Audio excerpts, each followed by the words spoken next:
terjelas bagi teman-teman? Halo?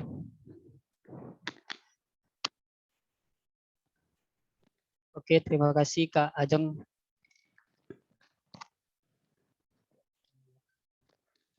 Halo, selamat siang, salam sejahtera bagi kita semua teman-teman. Semoga kita tetap sehat selalu dan tetap jaga kesehatan ya teman-teman. Untuk kesempatan kali ini, sebelum memulai webinar pelatihan yaitu tentang bagaimana berpenghasilan dengan YouTube, izinkan saya memperkenalkan diri, yaitu nama saya adalah Petrus Simamora, mahasiswa Universitas Labuan Batu, Fakultas Keguruan dan Ilmu Pendidikan Matematika, dan saat ini duduk di semester 7.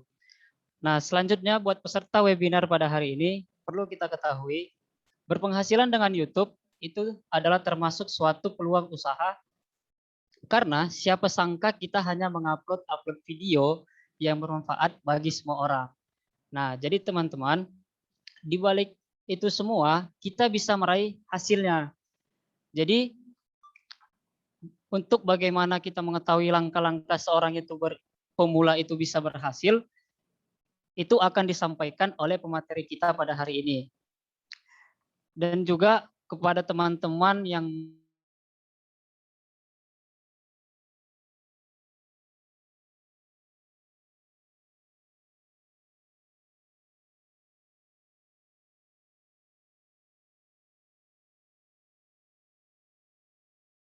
di akhir acara nanti, oke maaf tadi ada gangguan sedikit.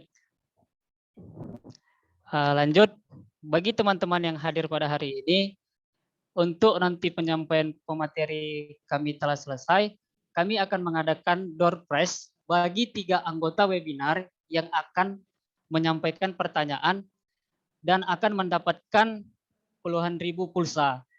Nah, jadi bagi teman-teman yang hadir pada hari ini jangan cepat-cepat leave karena nanti di akhir acara kita akan mengadakan door prize. Jadi mungkin semuanya sudah tidak sabar lagi dengan apa yang webinar hari ini yang akan disampaikan oleh pemateri kita.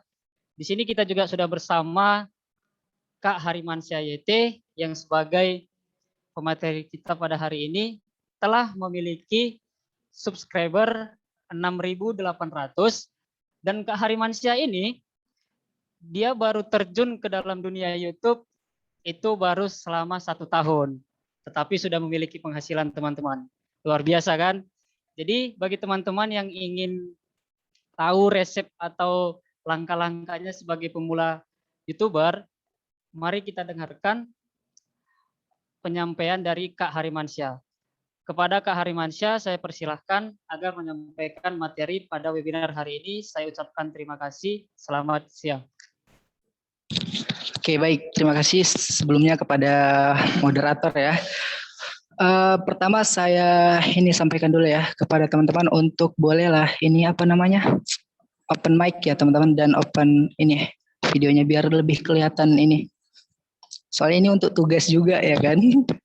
Ada ini ya Kang Amir ya dari Medan nih. Terus ada juga nggak nyangka juga masuk ini ada Kak siapa?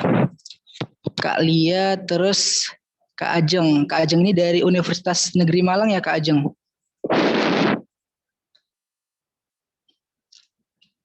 Oke, jadi saya pakai 2 kamera ya teman-teman. Kalau mau ini nanti kita lihat yang ini aja. Terserah teman-teman mau lihat yang mana.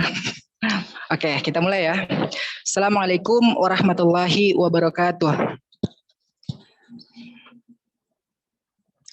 Selamat siang dan salam sejahtera untuk kita semua teman-teman ya.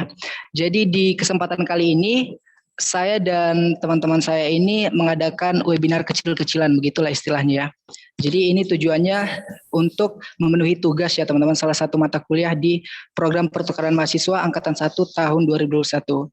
Jadi ini memenuhi tugas sekalian ya sharing-sharing kepada teman-teman semua ya kan, tentang bagaimana cara menjadi seorang YouTuber pemula. Jadi seperti yang disampaikan oleh host kita tadi, ya termasuk gimana ya, cuman modal upload video doang gitu, kita bisa dapat penghasilan, dan penghasilannya itu yang lumayan gitu ya kan. Jadi mungkin untuk lebih jelasnya saya izin share screen ya teman-teman biar kelihatan materinya.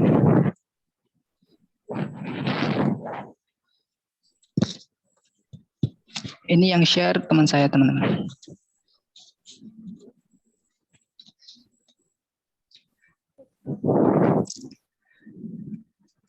Oke, sudah kelihatan ya untuk materinya. Lanjut aja. Nah, jadi kita di slide yang pertama, how to become a novice YouTuber. Bagaimana kita menjadi seorang YouTuber pemula. Jadi untuk seorang YouTuber ada beberapa syarat ya teman-teman yang harus kita penuhi supaya kita bisa bergabung sebagai partner YouTube begitu ya. Partner YouTube ini artinya kita sudah bergabung, sudah diterima sebagai monetisasi YouTube. Ada istilah monetisasi artinya kita udah diterima sebagai partner YouTube begitu teman-teman. Nah, untuk syaratnya itu ada dua ya. Ini syarat utama. Yang pertama itu ada 1.000 subscriber. Nah, 1.000 subscriber ini artinya ketika akun teman-teman ini, channel YouTube teman-teman ini memiliki 1.000 subscriber minimal ya, nggak boleh kurang. Kalau lebih nggak masalah gitu. Kemudian yang kedua ada 4.000 jam tayang. Nah, 4.000 jam tayang ini artinya video-video yang ada di channel YouTube teman-teman itu ditonton selama 4.000 jam ya, 4.000 jam. Jadi artinya misalkan seperti ini, teman-teman itu punya 10 video nih. Bebas sih yang mana aja yang ditonton oleh penonton begitu ya. Artinya nanti setiap menit atau setiap waktu yang ditonton oleh penonton ini waktunya itu akan teman-teman masuk ke dalam analitik YouTube kita. Jadi nanti walaupun penontonnya cuma nonton 1 menit, 2 menit, 3 menit, itu masuk ke analitik YouTube kita begitu, ke analitik channel YouTube kita.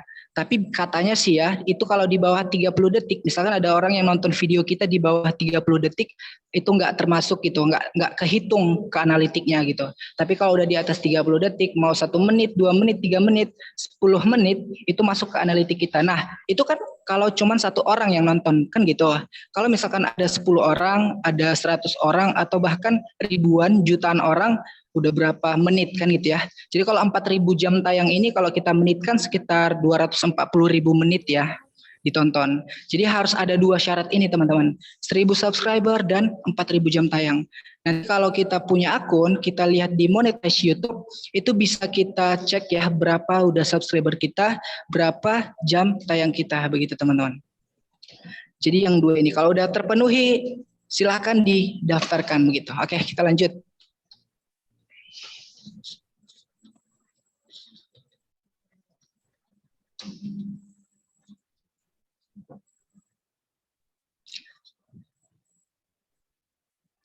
Nah, kemudian untuk selanjutnya yaitu langkah-langkah menjadi YouTuber pemula teman-teman ya.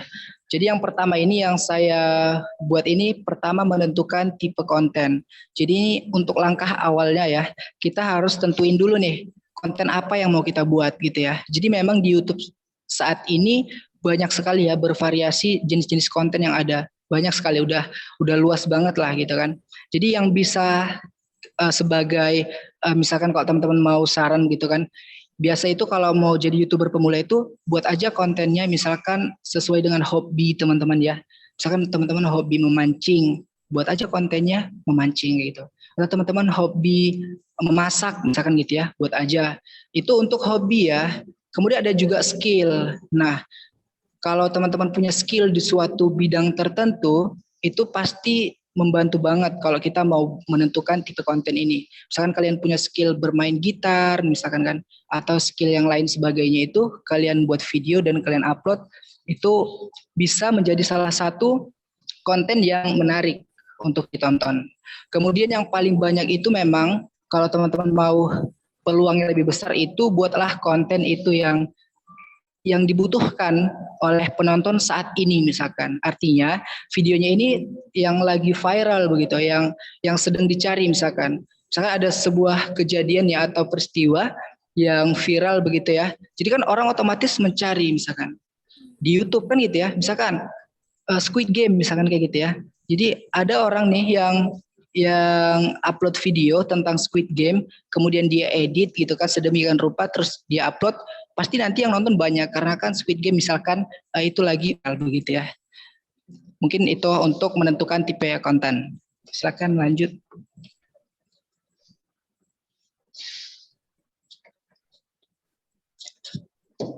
Oke, yang kedua, siapkan peralatan yang diperlukan. Jadi di sini saya buat gambarnya, ini cuma contoh aja ya teman-teman. Jadi peralatan yang diperlukan, misalkan kalau kalian mau buat ini video, misalkan gitu, yang pertama jelas ya kamera. Kalau teman-teman punya kamera, misalkan DSLR gitu kan, ya bagus. Kalau nggak punya ya untuk YouTuber pemula ya pakai HP aja, misalkan kayak gitu kan.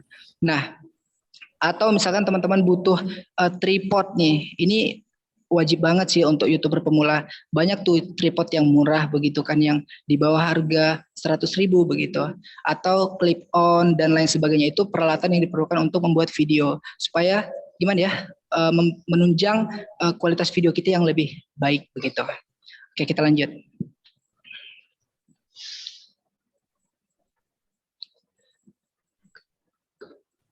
Kemudian yang ketiga, ini kualitas video dan konten yang menarik.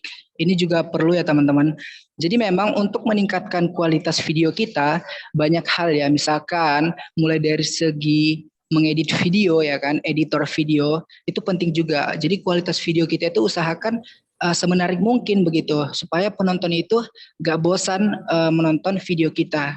Mulai dari misalkan kualitas videonya, ada kan tuh yang ukuran videonya itu buram banget gitu kan, apa sih bahasanya, burik ya.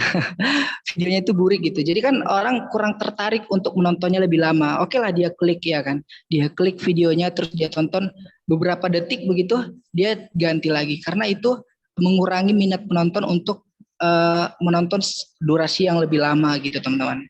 Jadi usahakan konten kita itu semenarik mungkin begitu, semenarik mungkin. Itu tujuannya biar penonton ini biar tertarik menonton hingga akhir ya kan. Makanya banyak YouTuber tuh yang tonton sampai akhir ya, kayak gitu. Misalkan kayak gitu sih. Oke, kita lanjut teman-teman. Yang keempat ada, bentar belum ini. Yang keempat ada promosikan video melalui medsos ya, media sosial. Ini penting banget sih menurut saya. Menurut aku itu penting banget. Kenapa? Karena untuk seorang YouTuber pemula, ini salah satu kuncinya begitu teman-teman. Iyalah kalau dia seorang artis misalkan, kan banyak tuh artis-artis yang udah terkenal duluan misalkan gitu. Kemudian dia buat channel YouTube, kemudian langsung banyak subscribernya kan, langsung banyak yang nonton. Ya iyalah dia seorang artis gitu, dia udah terkenal duluan gitu. Nah, gimana untuk kita yang orang biasa-biasa aja, nggak dikenal orang lain gitu kan? Kita yang kenal cuman teman-teman dekat kita misalkan gitu. Nah, itulah gunanya media sosial ini.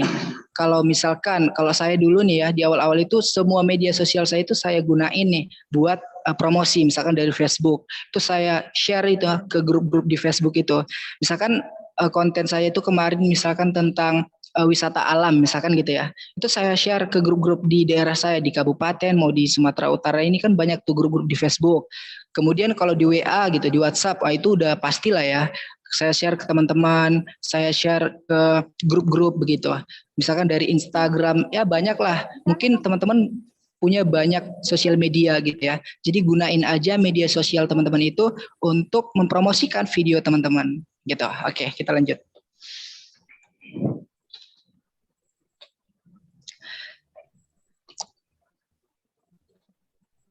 Kalau di sini agak lama.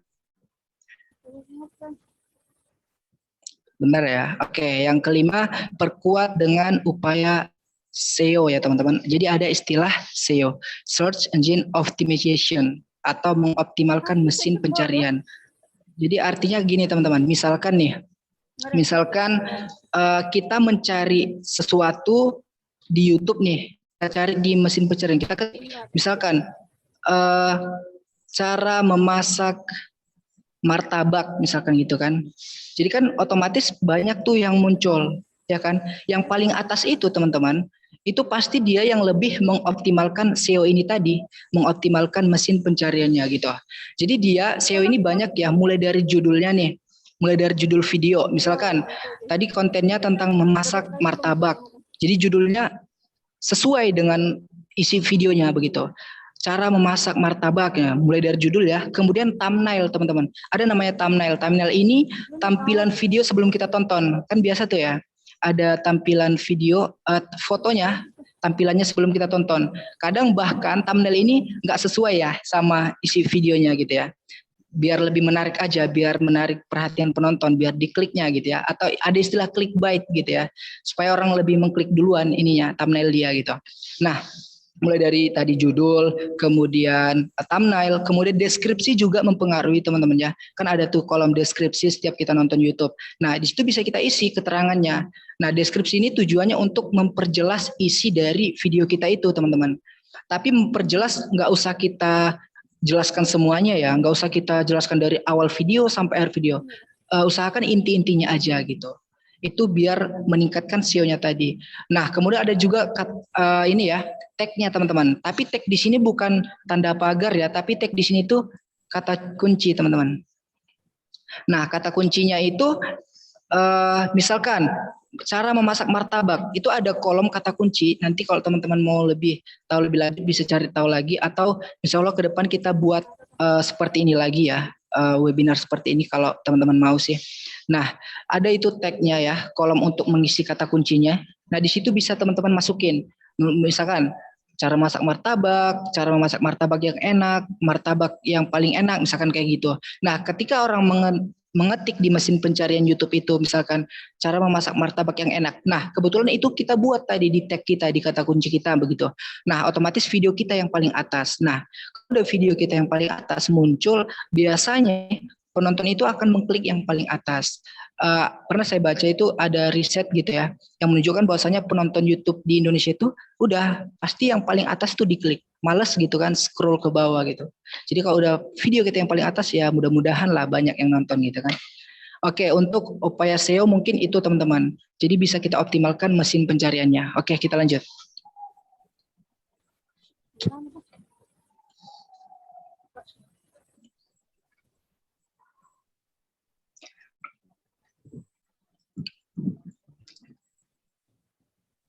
Oke, kemudian ada yang keenam nih, sabar dan konsisten. Ini mungkin yang terakhir ya. Jadi memang benar, jadi menjadi seorang YouTuber pemula itu butuh kesabaran dan keseriusan begitu. Konsisten dalam arti kita nggak boleh menyerah, atau misalkan gini, 1 bulan ini kita rajin banget nih upload video ya kan.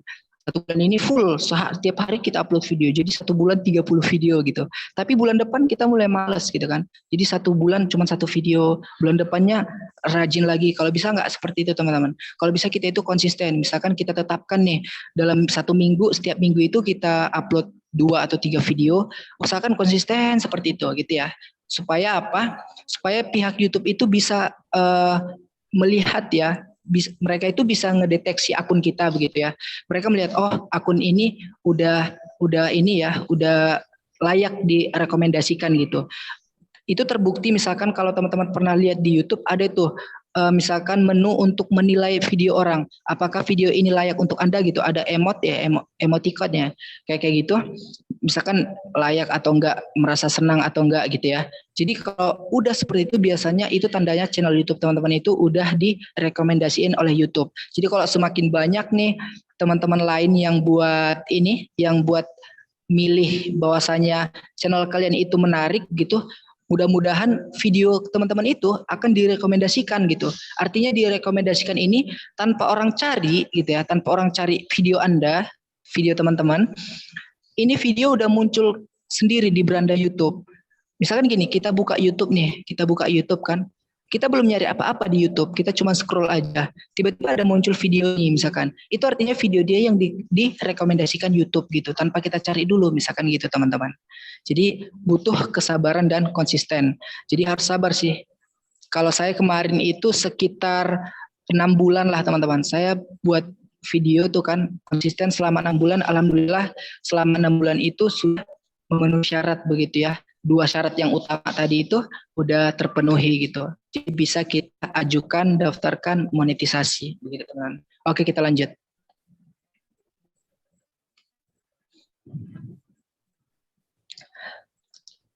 Bentar ya.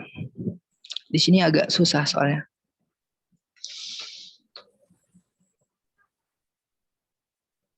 Kok nggak kelihatan? Oke. kita lanjut ya. Kemudian ada hal-hal yang harus dihindari seorang YouTuber pemula, teman-teman.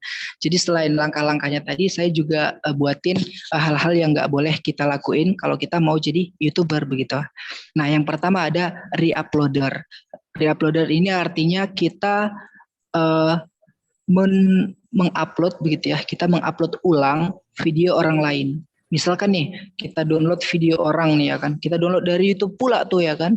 Udah orangnya upload di YouTube, kita download dari YouTube juga kan. Kita download dari YouTube, terus kita upload lagi gitu ya. Itu nggak boleh teman-teman, itu namanya re-uploader. Jadi itu bakalan ditolak nanti kalau kita mau mengajukan monetisasi YouTube gitu ya teman-teman. Jadi ini salah satu yang paling pantang begitu ya, nggak boleh di re-uploader video orang lain. Walaupun kita minta izin, misalkan saya izin upload video ya nggak boleh ya teman-teman. Jadi artinya gini, bukan artinya kita nggak bisa mengupload video yang sama ya, bukan. Bisa tetap kita upload gitu. Tapi kalau kita mau mengajukan monetisasi nantinya gitu kan, kalau udah mau monetisasi itu nggak bakal bisa. Kalau cuma sekedar upload biasa ya silahkan gitu ya kan. Mau kita download sebanyak apapun kita upload ya silahkan, nggak masalah. Kalau kita cuma mau sekedar upload. Tapi kan kita mau jadi YouTuber pemula yang bisa berpenghasilan begitu ya.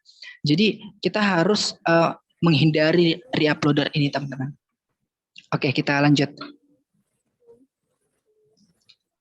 Sebelumnya info ya teman-teman, kebetulan ini mungkin nanti kalau Zoom ini mati, otomatis tinggal klik linknya lagi ya, ya kan, host. Nanti teman-teman silakan inlay kalau teman-teman mau sih. Nanti kalau misalkan tiba-tiba mati nih, tinggal klik lagi. Mana tahu belum siap ya kan acaranya ini. Soalnya nanti di akhir kita mau buat kayak door prize gitu ya untuk 3 penanya ya. 3 penanya pulsa nanti kita kasih lah gitu. Ya secukupnya aja. Oke, kita lanjut. Nah, hal yang harus dihindari seorang YouTuber pemula selanjutnya yaitu ada membeli subscriber dan jam tayang. Ya kan? Pernah sih teman-teman lihat misalkan bisa itu followers di IG gitu kan, atau followers di mana lah gitu bisa dibeli. Pernah nggak? Pernah lah ya pasti. Ibaratnya kita beli subscriber 1000 subscriber misalkan 1 juta gitu kan, atau 500 subscriber harganya sekian gitu kan, atau jam tayang 2000 jam sekian harganya. Itu nggak boleh banget ya teman-teman. Jangan sampai teman-teman membeli subscriber dan jam tayang gitu ya. Karena apa? Ini bakal kedeteksi oleh YouTube. Jadi YouTube ini bukan perusahaan kaleng-kaleng gitu ya. Mereka ini perusahaan besar gitu kan. Sekecil apapun celahnya mereka bisa deteksi begitu. Jadi apalagi yang membeli subscriber, otomatis kan nanti yang mengasih subscriber itu bukan manual, bukan manusia, bukan orang asli yang subscribe itu, tapi bisa aja robot atau apa gitu kan, aplikasi begitu. Jadi itu bakalan ketolak gitu kalau mau kita monet. Apalagi jam tayang nih. Misalkan kita baru punya 2 video nih ya kan. Tiba-tiba muncul 2000 jam tayang misalkan gitu. Ini bakalan jelas banget ya bakalan ditolak oleh monetisasi YouTube begitu teman-teman. Kayaknya tadi ada slide yang terlewat deh ini. Kita lanjut ya. Di laptop aku agak lama nih. Nah, kemudian memakai musik berhak cipta, teman-teman. Ini juga hal yang harus dihindari oleh YouTuber pemula ya. Memakai musik. Nah, kita bahas musik nih. Jadi di dalam dunia YouTube itu banyak musik ya kan. Jadi kita nggak bisa sembarangan memakai musik teman-teman. Apalagi musiknya itu berhak cipta. Jadi kalau misalkan nih ada lagu nih ya kan, lagu apa lah ya, bebas sih lagu apa aja gitu. Kita asal pakai nih, kita buat di video kita upload di YouTube. Kalau musiknya ini ibaratnya berhak cipta, di video kita nanti di analitik YouTube Studio kita itu bakalan ada klaim hak cipta. Artinya yang punya musik ini mengklaim bahwasanya ini dia, nggak boleh disembarangan. Atau ada sih beberapa musik yang boleh diminta izin begitu.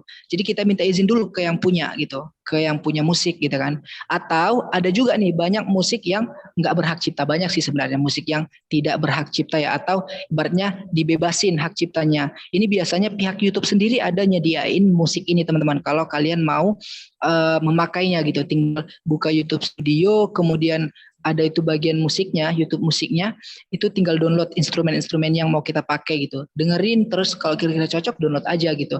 Tapi jangan pernah pakai musik yang sembarangan gitu, asal ngecaplok musik orang gitu. Apalagi kira-kira musiknya yang lagi hits gitu kan, lagu-lagu apalah kira-kira lagu-lagu pop atau lagu-lagu dari luar negeri misalkan yang lagi hits, itu biasanya bakalan ini ya dijaga gitu klaim hak ciptanya. Jadi nggak bisa sembarangan sih.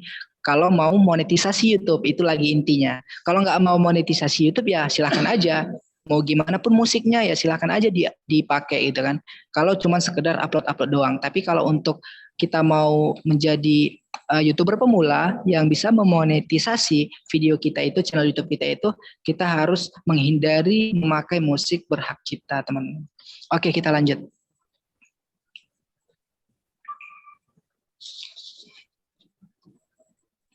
Udah habis ya? Oh, oke. Jadi kita nggak usah serius sekali ya teman-teman ya. Santai aja guys.